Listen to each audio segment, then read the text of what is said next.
Anyway, stepped out. Thank you. I'll start over. AV boy. Science class went to hell faster than usual. Miss Kaplan, who mostly isn't in control anyway, stepped out for a minute, and Big Eddie and Deutsch, Big Eddie told Deutsch to dance on the lab table. Big Eddie is dangerous. The rest of us are 12, but he's 15 and he looks older. Deutsch is a fool and will do almost anything Big Eddie says. We used to be friends until he came to school with some Nazi crap he got in the mail. It was full of hate words about Jews and blacks. He thought it was funny. I tried to laugh it off, but it made me sick. I mean, I thought we were friends. He knows I'm Jewish. Well, what an ass. Anyway, Deutsch is dancing on the table, and all the kids are laughing their heads off. And Miss Kaplan comes in and can't get him to stop. He was high or something, dancing and jumping around as Big Eddie is banging on his desk, and Miss Kaplan is yelling for them to stop. Finally, Miss Kaplan starts crying. One by one, the kids stop laughing. Even Big Eddie calms down until Deutsch sees that he's lost the audience and loses his footing and falls right across my desk, and we both go rolling onto the floor. This sets the kids off laughing again.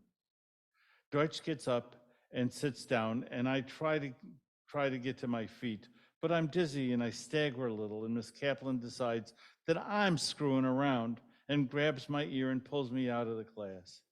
I wasn't doing anything, but she's going to make an example out of me because she knew I used to be friends with Deutsch. She caught us once smoking cigarettes in the park across from the school. Actually, Deutsch was smoking because I tried it once and cigarettes make me puke. Anyway, she gives me a pink slip and sends me to see the vice principal. And all I did was have Deutsch land on me. I want to argue with her about it. But she finally stopped crying, and I didn't want to get her going again. I kind of like Miss Kaplan. Even though she can't get the class under control, she's kind of pretty for an older lady. I mean, she's 30 or something. One time, she took me aside because my spelling was so lousy. Jeffrey, you must learn to spell, she said. When you are grown up, you will need to be able to produce documents that are orderly and correctly spelled. I already had the problem solved. Miss Kaplan, I shall have a secretary, she said. I said. She looked at me as though I was some kind of a bug. She was very calm, though. She twitched a little and said, "At present, you do not." I tried to think of something smart to say, but I couldn't. So I just said, "Yes, ma'am." So now I'm sitting in the vice principal's office, and the bell rings, and I'm going to miss my next class, which is okay because it's just gym. I mostly hate gym because my coordination isn't so great, and I basically stink at most sports, and I don't want to be on anybody's team anyway. Besides, I get beat up a lot if I miss a ball or screw up in some other way, like I'm supposed to intrinsically know the rules to these games. My father never had time to teach me the rules of these games. He doesn't play games. He just works his butt off. My mother doesn't want me to play sports too much because she thinks I might get hurt or sweat and get the flu or something. Study, she says, which I do enough of already. So I'm sitting in the vice principal's office, and he's reading the pink slip and shaking his head like I'm some kind of a war criminal. I want to say it was Deutsch and Big Eddie, but he wouldn't believe me. Besides, they would kick my butt if I got him in trouble. Mr. Schwartz, the vice principal likes to call us by our last names. If he calls you Mr., you're really in trouble. Mr. Schwartz, do you think you're a clown? No, sir, I only. Mr. Schwartz, do you think Miss Kaplan deserves to be treated in such a disrespectful manner? No, sir, I like Miss K. I mean, no. This will not do, young man. This will not do. I'm afraid 1 week's detention will be in order. But it wasn't me. Mr. Schwartz, would you like it to be 2 weeks? I just keep my mouth shut. Very well, young man. What is your next class? Just gym, sir. He signs a pass and hands it to me. I stop at my locker on the way to the gym and grab an ace bandage that I keep handy. I use it about once a week. I slip it onto my ankle and go limping into the gym. Sorry, coach. I hand him my pass. He looks at me limping with disgust. Okay, Jeff, why don't you go and help with AV this hour? I'm pretty sure they can use your help. I'm off the hook. Helping to deliver audiovisual equipment is a break. I limp quietly out of the gym. As soon as I'm out the door, I run to the AV room to check in with Joe, the custodian. Joe is a great guy. He doesn't care what you do. He mostly hangs out in the boiler room, joking around with the other custodian, Helen. They think most of the teachers and the other staff are a bunch of jerks. Hey, kid, the ankle acting up again? He winks. Here, take this projector up to Miss Moore's English class. She doesn't want to teach today, so they're going to watch a movie. It's not a projector, really. It's a TV and DVD player. But Joe's been doing this job for so long that he thinks every piece of equipment is a movie projector. I grab the cart and wheel my way down the hall. Coach used to keep me in the equipment room when I used my ace bandage. But I got Joe to ask for my help with AV after one day when Big Eddie was in the equipment room too, and he tries to corner me to show me dirty magazines. The guy gives me the creeps. So I talk to Joe, and he talks to the coach, and my name gets put on the AV list. And on days when my ankle's acting up, I deliver AV materials and push a cart around the hall in between class. I always go the long way around when I make a delivery so I can wheel past the art room. There's this girl, Karen Anderson, who takes art at the same time that I take gym. She's this beautiful, shy girl who I could never talk to, but if I could, I mean, I wouldn't know what to say, but if I could, I would talk poetry and say really smart things to make her feel like I was a genius or something and make her fall in love with me instead of that dumb jock who she sits next to at lunch. I knew Karen was special ever since 5th grade when she was given a report to our class and fainted because the light from the skylight was too strong. It was too bright. Can you believe that? The light was too bright, like she's some kind of an angel or something, and sunlight is too harsh. So I always go by the art room where I can see she has a class. I always ask the teacher if she needs anything from AV so I can see Karen. I try to look official, like AV is some kind of special skill. And I smile at Karen, but she's never looking at me. I don't care. She's the most beautiful girl I ever saw. So I'm wheeling the AV cart down the hall, checking things out. There's really a lot that you can see in the halls in between classes. That's when you know who really runs the school. There are guys sneaking smokes into John. There are jocks that run the student body president getting to skip class because he has BS meetings to go to. They'll let him have the run of the halls. Lynn, the girl who edits the school newspaper and the yearbook and who sucks up to all the English teachers, walks past me. Hi, I say. She keeps walking like I'm invisible, which I guess I am. The AV card is like a secret identity. Our principal, Mr.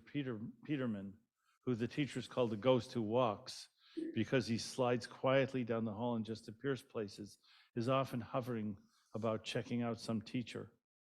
Today, he's keeping an eye on Miss Kaplan. I think maybe he has a crush on her, except he's married and ancient, at least 50.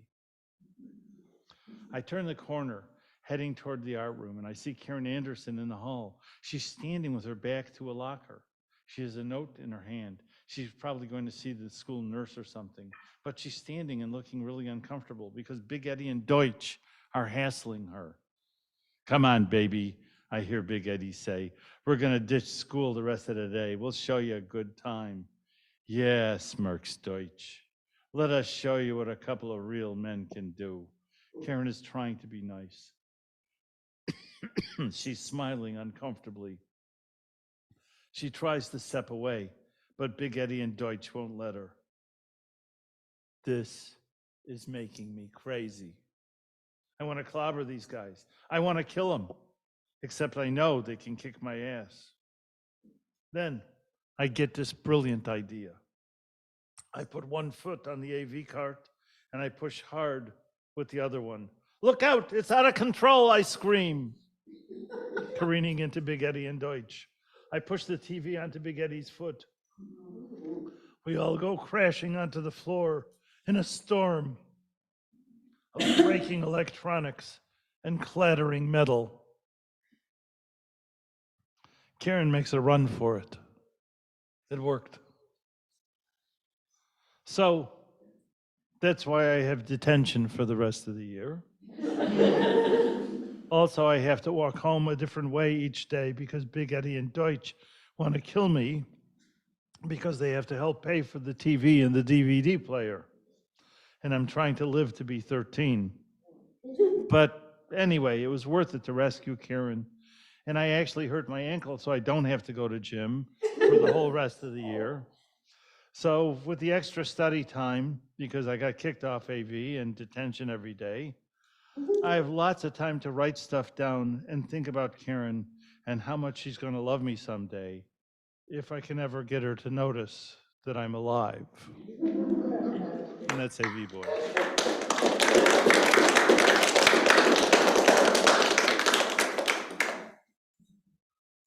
So wasn't much fun being 12. But let's take a leap forward in time. This is a story. This was published. It's called "This Will Never Work Out," and I was about 17 in the context of this story. You can decide for yourself whether you think it's a true story.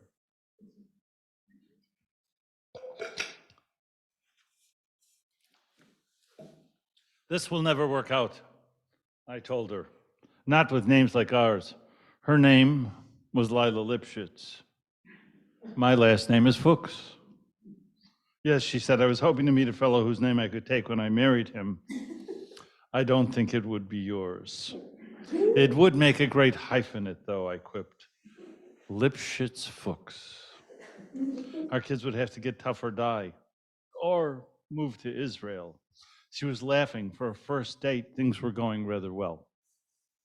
Lila was a bit older than I was. She was a freshman in college. I was just finishing my senior year in high school. She sold candy at the Americana Theater, where I was an usher. Mostly I took tickets or worked as the doorman. Good evening, and welcome to the Americana. It was deadly dull, but it was better than watching the movie. One of the fellows had seen Valley of the Dolls 100 times and quit. The movie was terrible the first time, except for the scene where Sharon Tate was nude, which brought all of the ushers and Bud, the theater manager, into the auditorium. Bud was all right. He took running a big movie theater pretty seriously, but if you made him laugh, he'd let you work the box or the door and avoid the movie. That's how I got to know Lila. It made Lila laugh to see how, when I worked the door, I would pull the doorman's hat over my eyes and listen for customers.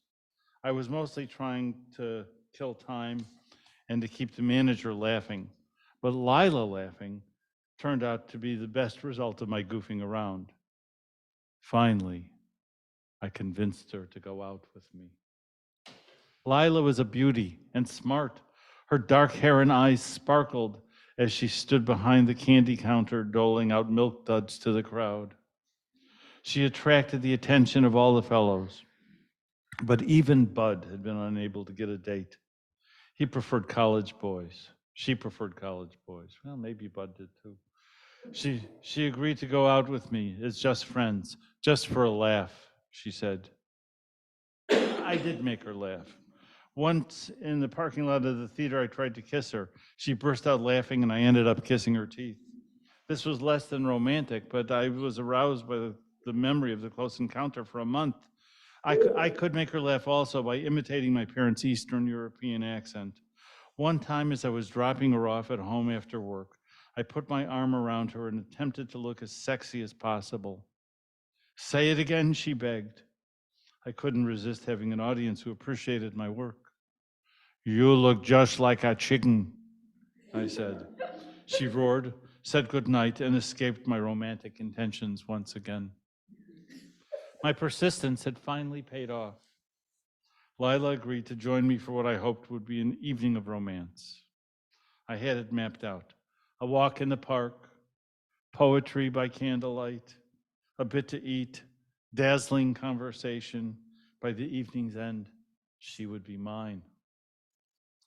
It was a lovely spring night. We walked through the park, past the community center and the baseball diamond, and up a man-made hill that was used for sledding in the winter. Under my arm was a collection of poems I had written.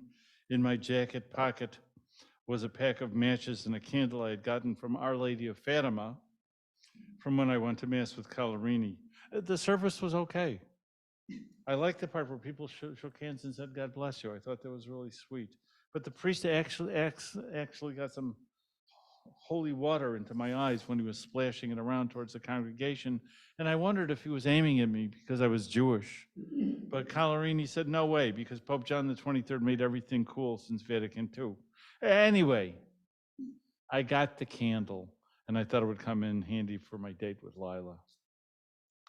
We sat down on the hill. When I looked at it recently, I realized it doesn't really qualify as a hill. It's more of a berm, slight rise. It was the most romantic setting in the neighborhood. So what would have to do? We sat and watched the moon rising over the baseball diamond and tennis courts in the park. People's voices seemed far off, and the night was fragrant. I planted the votive candle into the ground and lit it. Lila's eyes were smiling and knowing as I opened my spiral notebook and read her a poem I had written. When you let me lie above you to love you, I thought there were no strings attaching you to me. But you held me then with things I couldn't even see. Lila sat in what was probably stunned disbelief. Her choice to withhold her laughter was a gesture of affection and generosity for which I am now deeply grateful. At the time, I was convinced that my flight upon the viewless wings of poesy had had the appropriate impact upon her. Overcome by this sense of romance, I pulled her to me and kissed her. Generously, she kissed me back. I rolled on top of her in what I thought was a romantic embrace. To my surprise, she started to move around. Fantastic, I thought. I was a better kisser than I had imagined. Lila writhed, and I was delighted. Then, suddenly, she pushed me off of her, and I rolled a good distance down the hill, which at the moment seemed a steep incline as I was gathering momentum, getting bits of grass and dirt into my mouth and brushing bruising both my lip and ego, regaining my equanimity. I retook the hill in a few strides to find Lila putting out the small flame that had burned through her slacks and hurt her leg. Her writhing was apparently motivated much more by pain than by passion. My God, are you all right? I wondered if her being burned had something to do with the candle having come from Our Lady of Fatima. Maybe if I'd used one of my mother's Shabbos candles. I'm fine, she lied. Lila really was a first-rate girl and a good sport. It surprised me, but I'm all right now. Can I get you anything? I'll buy you some new jeans. God, I'm sorry.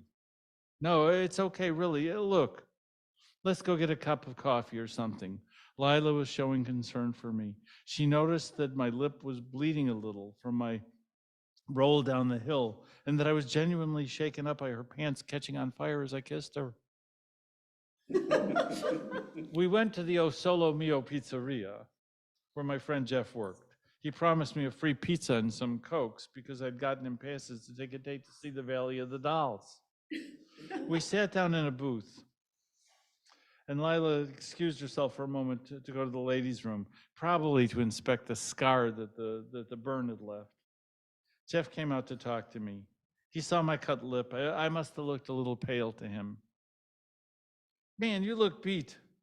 What happened to your lip? She must be an aggressive kisser. Back off, Jeff. I really don't feel so good. This hasn't been a great night. Here, let me get you something to perk you up. He pulled a packet of 2 Alka-Seltzer tablets from a box beneath the counter. Take these before she comes, man. It'll put you back on track in no time. He winked and walked away. Lila was returning from the bathroom. She was a beauty. I didn't want her to see me drinking the Alka-Seltzer. I still hoped that I would regain my cool and turn the evening around. I popped the tablets into my mouth and swallowed them quickly with a gulp of water. The impact was profound and instantaneous. My stomach gurgled heavily. Foam came up through my mouth, through my nose, no doubt through my ears. I stood up and reeled in amazement and pain. Lila's eyes were wide with terror. Jeff came running out of the kitchen. Mad dog! He screamed in laughter. I tried to laugh too. I tried to howl and growl. The foam kept coming and I shuddered and tripped. The other customers in the pizzeria stared in shocked silence.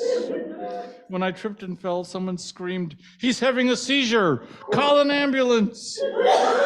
Some big guy held me down and forced a spoon against my tongue. I struggled, but it was no use. He just thought it was part of the seizure and held me down. Eventually, the foam stopped coming out, and I decided the best thing to do was to go limp and go along with it. By the time the ambulance arrived, I was calm. I tried to convince them that I didn't need to go to the hospital, but they insisted. "Here," Jeff said, handing me a pizza in a to-go box, "for when you're feeling better." When I explained what had happened to the emergency room doctor, he just shook his head and let me leave. Lila and I took a taxi back to her place. I walked her to her door. "I didn't mean for this to happen," I said. "I'm sure you didn't." She was laughing. It made me feel a lot better, almost confident. "I guess this will never work out between us," I said, "our names and all." "I guess not," she said. Then she kissed me. She really kissed me and went inside. I danced the whole way home.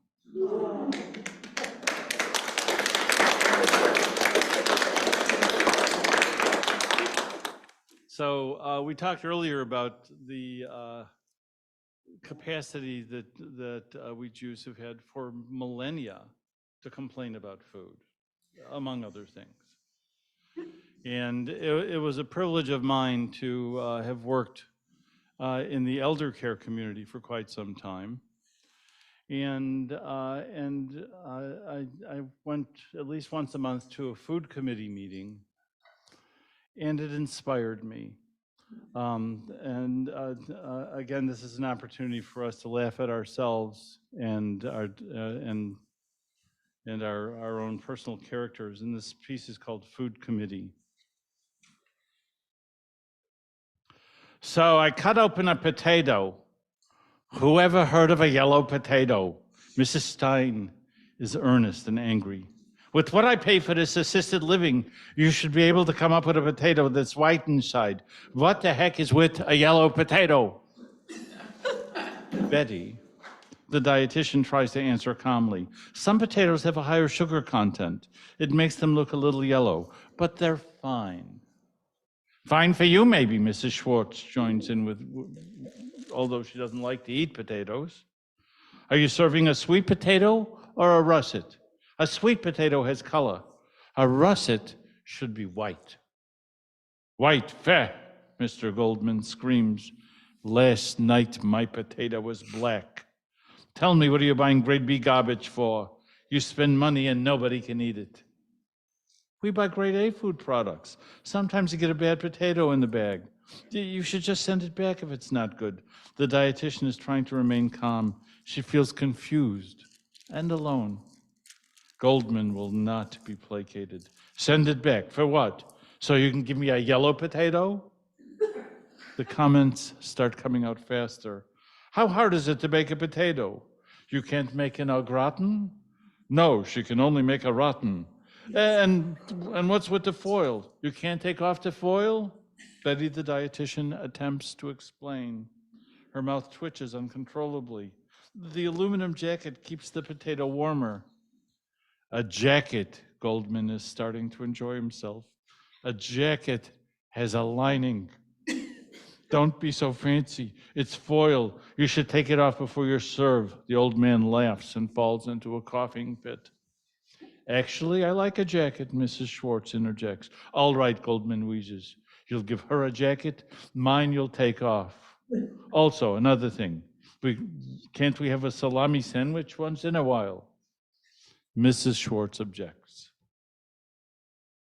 Goldman, for you, salami is a treat, but for most of us, it's poison.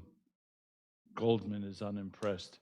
Poison? How can it be poison? I'm eating kosher salami 85 years and I'm not dead yet. Wait, Mrs. Stein injects. You'll see what comes from eating salami. My daughter brought me a salami the other day. It was 2 feet long. I said to her, what? The food here isn't bad enough? Now you're trying to kill me with nitrates? So give me the salami. Goldman sits forward in excitement. Mrs. Stein has him where she wants him. Shut up, Goldman. I gave it away already. Betty, the dietitian, joins in, relieved at last to not be the focus of complaints. We try to serve healthier meats that are less fatty, like chicken. The food committee members turn on their common enemy. You think you know how to cook a chicken? Clucks Mrs. Stein. Tell me who eats rare chicken. You could get salmonella. I had a piece of chicken yesterday. It was so bloody, I thought it would lay an egg, pecks Mrs. Schwartz. Goldman leads forward with authority. He sneers, knowing he's about to strike a fatal blow. He pounces like a fighting rooster. Your chicken is so bad. I'm surprised the Chinese don't send a spy to steal the recipe and use it for a biological weapon. The others applaud. Goldman nods in satisfaction. It has been a wonderful meeting. Betty, the dietitian, loses control. Tears fill her eyes. Good God. Oh, we do the best we can, she cries out. Is there no satisfying you people? Look who she's calling you people. Goldman looks at her accusingly. The others stiffen as though Betty was a war criminal. The deflated dietitian runs sobbing from the meeting room. She's too sensitive, she hears Mrs. Stein remark. Betty leaves work early, exhausted. She seeks the respite of her own home, her own kitchen. As she enters the house, she encounters her son sitting in front of the TV, his feet on the coffee table as he leans back sullenly. He looks at her through cheerless, teenaged eyes. There isn't a damn thing to eat in this house, he says. So that's the food committee.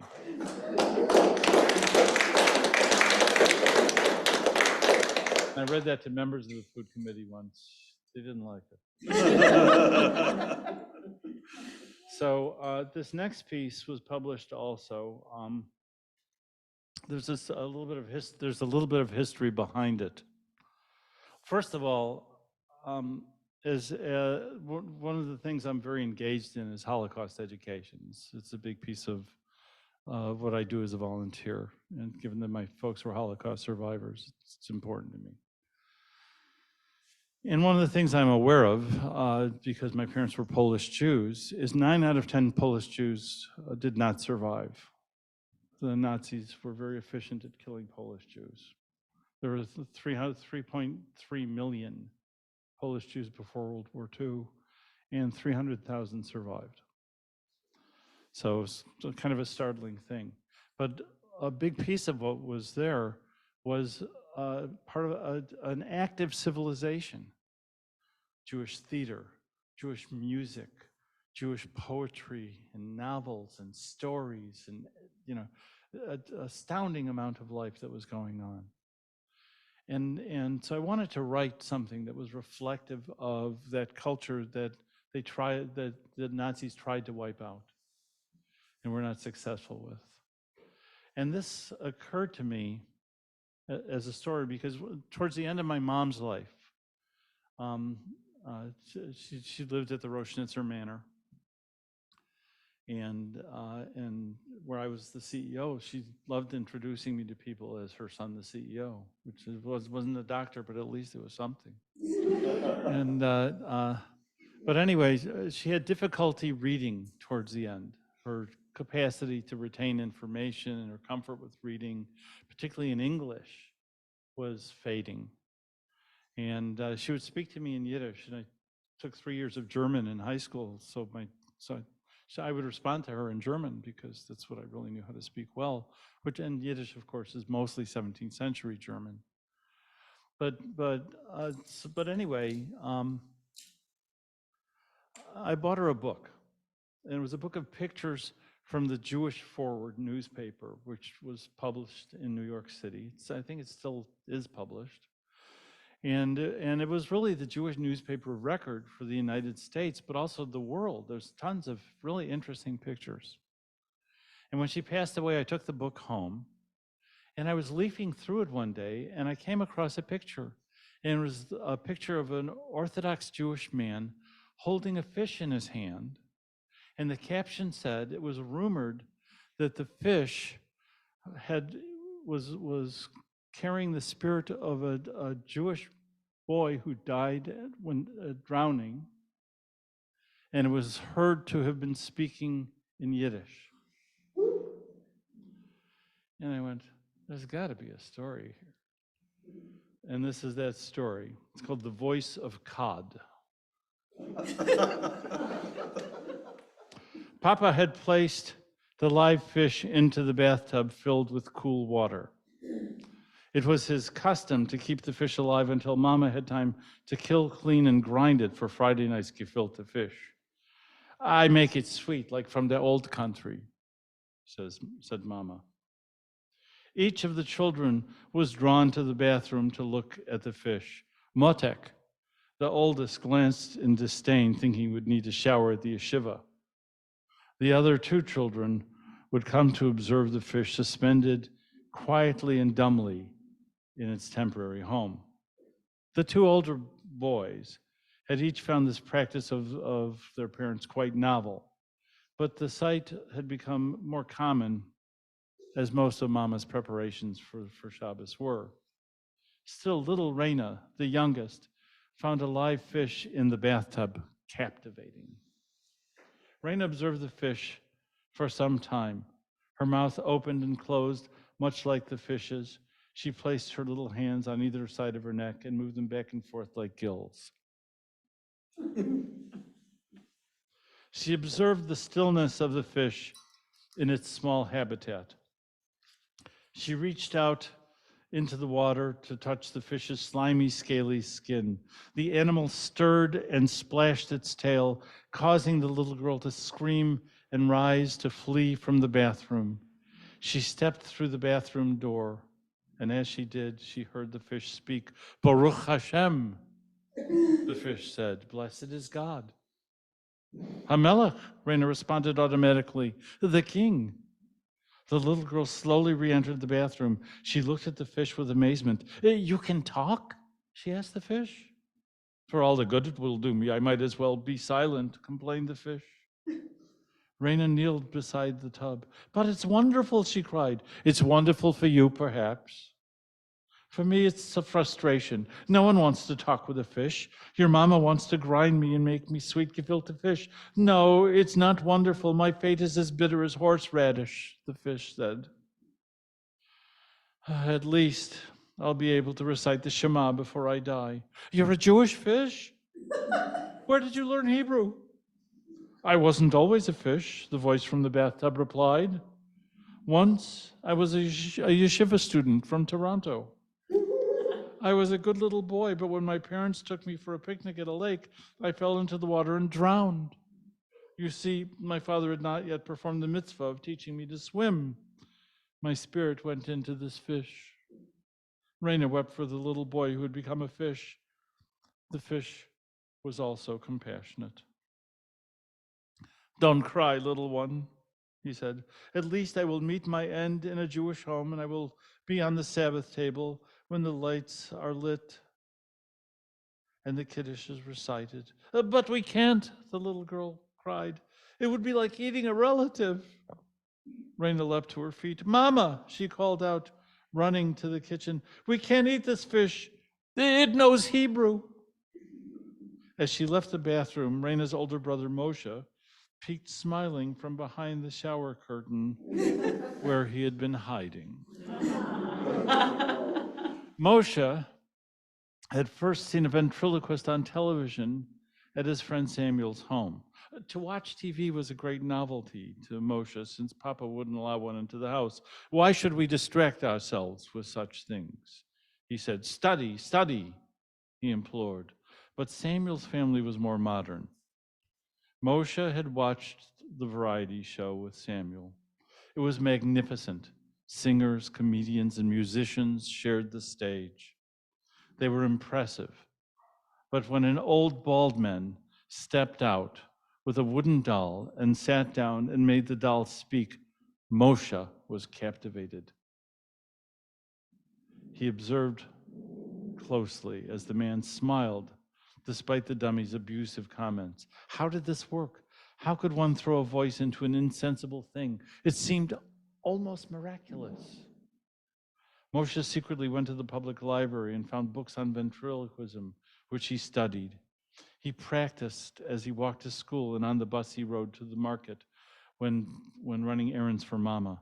Eventually, he learned to project his voice with little or no movement of the lips. Moshe took pleasure in seeing his friends laugh when it appeared there was a voice coming from a box on their teacher's desk. Let me out, the box shouted. Watch this, Mrs. Horowitz exclaimed, spitting between two fingers to ward off the evil eye. Then she threw the box out of the window. He had been careful about using his new skill at home. When he observed Raina's interest in the fish, he could no longer resist. Raina ran, pulling Mama into the bathroom. Her mother looked a bit impatient. Rainala, I have to get the house ready for Shabbat. I have no time for foolishness now. But Mama, the little girl cried, it spoke to me. Really? Of course, dear, Mama retorted. Then she addressed the fish. No, Mr. Fish? So how's it by you? Baruch Hashem, said the fish. Blessed is God. Mama nearly fainted. Do you see? Raina cried. Oh, fish, this is Mama. Perhaps if you talk with her, she won't make you into gefilte fish. Little one, I wish to speak only with you. See how frightened your Mama becomes when I speak? If I make her angry, I'll be cooked in my own broth with a carrot or two. The fish was despondent. Don't worry, Mr. Fish. I'll beg and beg for you. I'll explain you were a good boy once who went to a yeshiva. No one could eat such a fish. Raina rose weeping and took her mother's hand. Do you see, Mama? Mama rose in confused excitement. Moshe, Moshe, she called out. The boy appeared as if from thin air. Yes, Mama, he replied. No school today. I'm getting Mrs. Goldberg to watch you and your sister while I get your father and the rabbi. I don't know if this is a miracle or a dibuk. She spit between her fingers at the thought of an evil spirit inhabiting the family's meal. The soul of a yeshiva boy is in this fish. This cannot be kosher. Mama put on her coat and ran out of the house. Moshe and Reina looked into each other's eyes and then down at the fish in the bathtub. Oi, Gewalt, the fish exclaimed. Mrs. Goldberg had wasted little time after first encountering the fish. A talking fish, let me see, she commanded. Then she spoke to the fish in the tub. Shalom Aleichem, the fish replied. Aleichem Shalom. Instantly, Mrs. Goldberg leapt to the phone. She talked with everyone she could think of, and with great conviction. It's a miracle, I'm telling you. I heard it myself, the soul of a yeshiva boy who was drowned there saying, yes, you should come. You know a reporter from the Forward? Good, bring him along, let him interview the fish. Reina kept a close eye on the fish as people appeared. Don't get too close, she implored. You'll scare it. Moshe watched in wide-eyed amazement as the adults, who he had always been taught to respect, each leaned forward to the tub to ask the fish for advice. What should I do? My daughter loves a poor man, one woman asked. To love is good, replied the fish. Do other fish talk? Another asked. Mostly, they just listen. People nodded in amazement at the fish's wisdom. When Mama returned with Papa and Rabbi Flum, they found a large crowd gathered around the house. They had to push their way through the crowd until someone noticed that Rabbi Flum from the yeshiva was present. The people parted like the Red Sea and let them pass through the kitchen and toward the bathtub in order to examine the fish. What's going on here? Papa demanded. I brought home a fish to cook, not for a circus. Oh, Papa, Reina cried. We can't eat this fish. This fish used to be a little boy. It even knows Hebrew. Don't be ridiculous, Papa said sternly. At this moment, the reporter from the Forward stepped up. Papa was surprised to see a reporter from his favorite Jewish newspaper. Pick it up. For a moment, the reporter directed Papa. I'll take your picture. No, Papa, Reina cried out. A fish can't breathe outside of water. Much to her surprise, Papa picked up the fish. The fish struggled in his hands and seemed to gasp for breath. People were surprised at the flash as the photographer snapped a picture. Suddenly, the fish sang out, Shema Yisrael. Do you hear? Someone cried. The fish is crying out the Shema. It fears it will die. Put it back. Put it back. Someone helped Mama to a chair. She was looking faint, while Papa called out again. And again, as if from nowhere, Moshe appeared. Yes, Papa, the boy said. What have you done? Papa demanded. He raised his fist as though to strike the boy. Moshe began to shake and weep. It was then that Rabbi Flum intervened. It's truly a great miracle, the rabbi said. His eyes were wet with tears of laughter. To see such a fish in a modern city like ours, to see the spirit of a yeshiva boy from so far away crying out to us, such a fish must not be eaten. Both Moshe and Papa turned to the rabbi. Moshe's eyes were filled with hope, Papa's with amazement. A bucket was found and filled with water from the tub. The fish was placed carefully inside, and the family rode in a taxi with the rabbi and the fish to the river. Moshe, the rabbi commanded, you must release this fish. To Mama and Papa, the rabbi said, tonight your family will have Shabbat dinner at my home. Moshe and Reina walked to the edge of the river, each holding tightly to the bucket. Goodbye, Mr. Fish. Goodbye, yeshiva boy, Reina said. Goodbye, little one, said the fish. And Moshe, said the fish. Yes, the boy replied, looking amazed. Say the mourner's Kaddish for me, the fish commanded. I will, said Moshe. He wept as they poured the bucket into the river and released the fish. Walking back towards the taxi, Rabbi Flum put his hand on the boy's shoulder. You will study with me now. We will see what other voices you might hear, he said.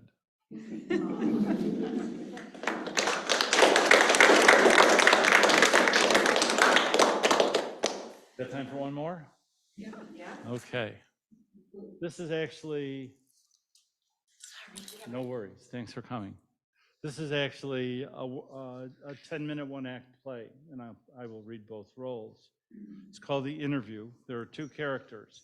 Horowitz, 55 years old, a somewhat burned-out journalist, and Shechina, a strong black woman, a divine emanation. In the Kabbalah, Shechina is the female emanation of God and represents the interaction of the divine with the world.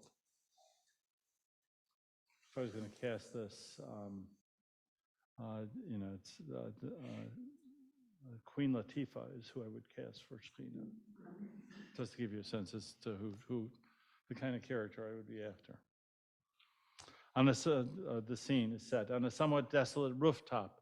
A black and white image is projected on a backdrop. A few wooden boxes, an old lawn chair, and a number 10 can that might be used as an ashtray are on the stage. Faint traffic noise and a few muffled voices are heard. Horowitz enters. He's a journalist in his mid-50s. He attempts to keep fit but is losing the battle. He wears a loose sweater and simple but not too scruffy clothes. He holds a cell phone to his ear as he enters. Will you, for God's sake, leave me alone for an evening? I'll get you a damned interview, but I need the night off. No, damn it, I haven't been drinking. I'm on the wagon, all right? Yeah, I'm a month away from my first year medallion. Yeah, sure, a higher power and all that BS. Whatever works, right? No, she's not here now. No, we're separated, remember? Whether she takes me back or not, I'm gonna be sober. I still want to be your friend, and I want to be a dad. Yeah, I know you don't really give a shit. You've got a magazine to publish, and you need a celebrity interview. Don't worry. By Friday? What the hell? Sure, by Friday at 5 p.m. Yeah, see you soon. He disconnects the call. Yeah, you have a nice evening too, you asshole. He paces frenetically. He pulls a cigarette out of a pack and prepares to light it. Instead, he blows out the match and throws it into this, it and the cigarette into the number 10 can. Oh God, what am I gonna do? I've got a family to support, rent to pay for 2 apartments for the last 6 months.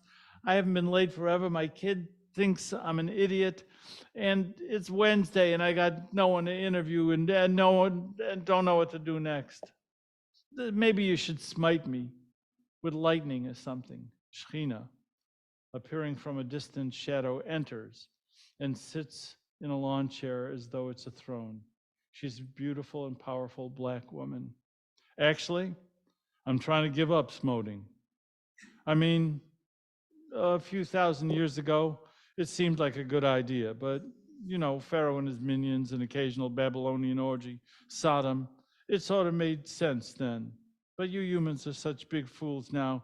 You're doing it to each other. Horowitz. Excuse me, but who the hell are you? And how long have you been listening to me? Shechina, I'm not anyone from hell and would appreciate you not speaking about that place. As regards my listening to you, I've been paying sporadic attention to you for months. You did ask for help from a higher power. Horowitz, you're not saying that you're Shechina. I'm an emanation. Horowitz, you weren't what I was expecting. Shechina, what do you want? Some old white man with a beard? My experience has been that old white men cause more trouble than they're worth. Besides, you're a writer.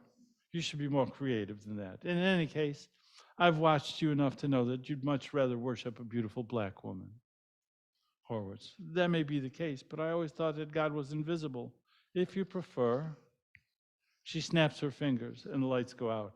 Now we're both invisible. How do you like it? Horowitz, not at all. Can't I be visible and you be invisible? Shechina, not if you want to talk.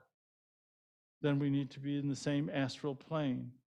Horowitz, you're making me very nervous. Shekhinah snaps her fingers, and the lights come back on. Horowitz doesn't see her because she is behind him. He looks around as she follows him closely until she becomes bored and taps him on the shoulder. Oh, God, don't do that, Shekhinah.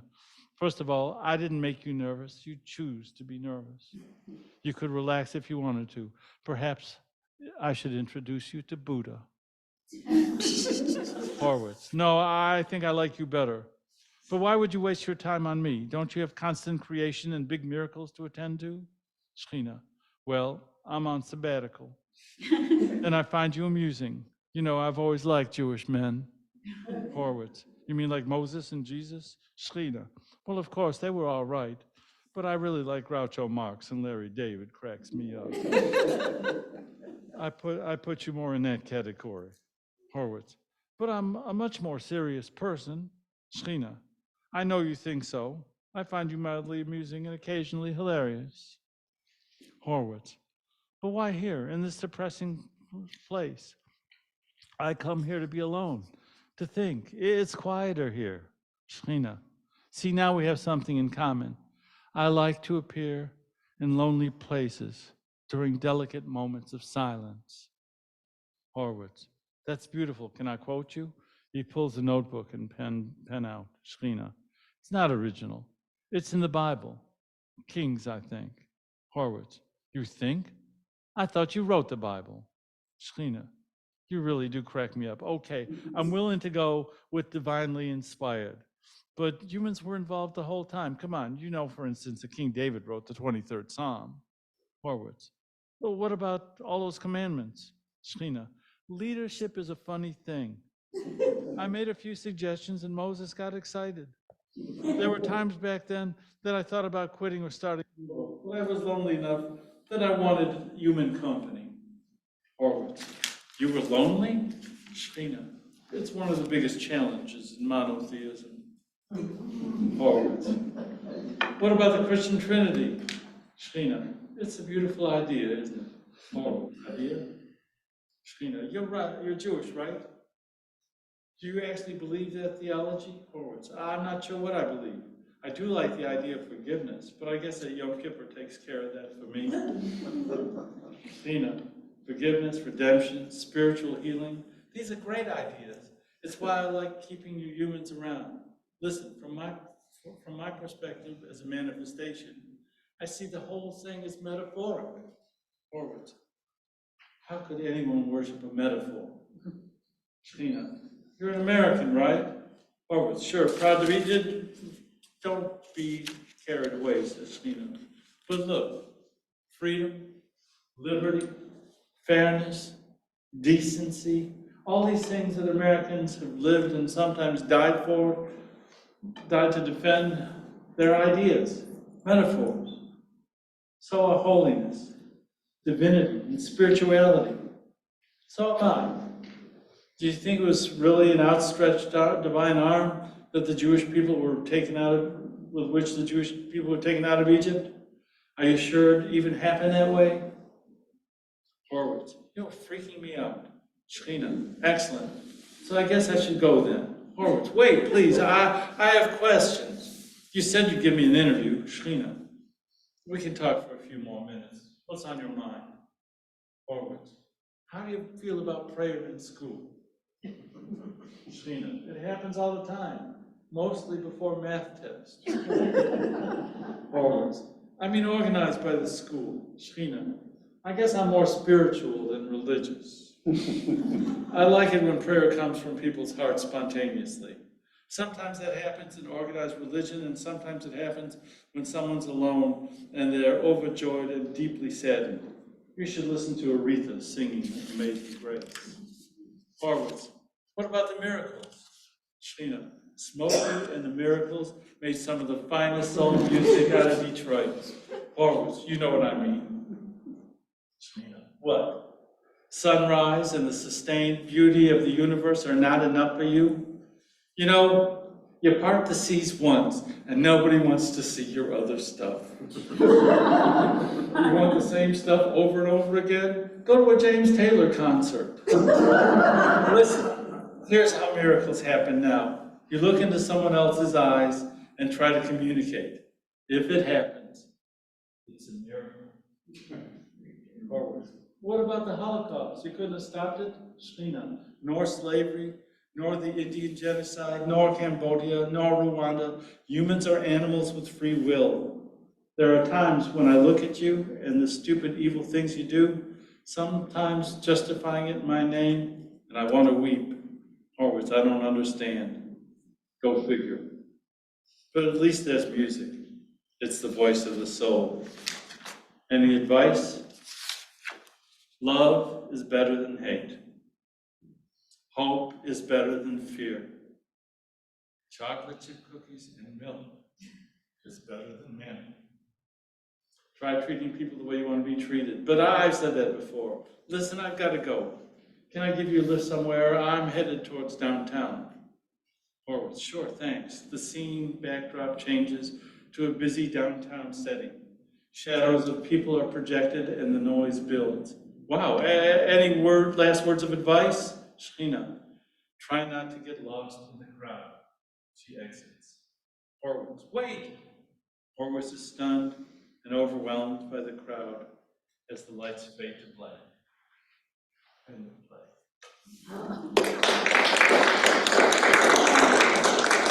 I have one more story I want to tell you. After our first son was born, I decided to take a hiatus from acting and leave the improv group and just take a break. And we were doing Romeo and Juliet at the New Rose Theater downtown. I was not Juliet. I had to play Peter, who was the Shakespearean clown in the show. It was really a fun experience. So I walk out of the theater, and a woman walks up to me. She's got a baby in a carriage. And she said, will you help me out? I don't have enough for my baby. I don't know what to do. And I said, well, there's a Safeway around the corner, let's go. She walked with me and I went inside. I walked up and down every aisle. I bought bread, I bought cheese, I bought eggs, I bought cookies, I bought Similac, I bought diapers. I bought everything I could think of that might be helpful for her. And I came outside with 2 bags, and I showed it to her, and you know what she said? She said, thank you. Yes. And I thank you very much. Thank you. And I did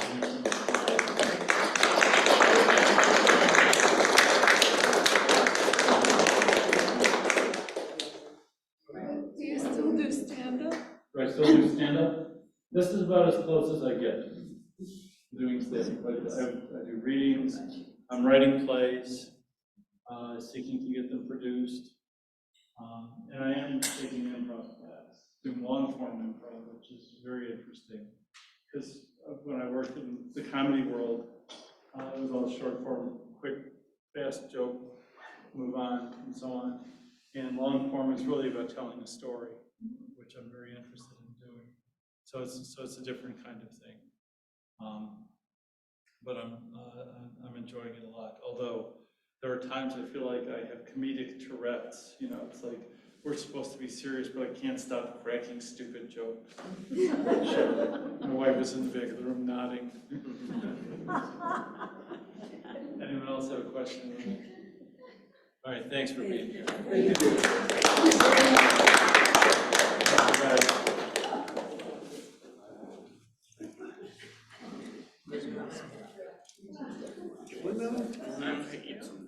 Yeah.